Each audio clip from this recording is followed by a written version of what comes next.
Hello, thank you for 3D printing with the shop at Arlington Public Library.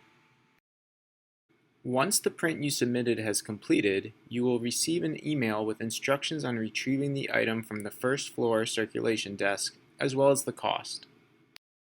Once the item is retrieved, you may notice that the model you submitted has extra material that needs to be removed. These are called supports, a print setting that creates scaffolding needed for filament-based printers such as the ones we have in the shop.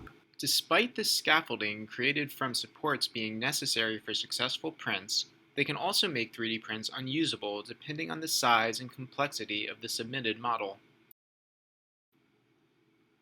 Notice how after they are removed, the small details seen on this miniature lose quality or are damaged due to these supports, while this relatively simple model retains its form. We encourage you to visit the shop, where tools are available for removing these supports, such as pliers, clippers, tweezers, and more.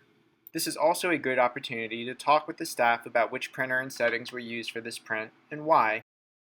3D printing is an iterative process, and this information may be valuable for the next design you submit. From all of the staff, we thank you for 3D printing at the shop.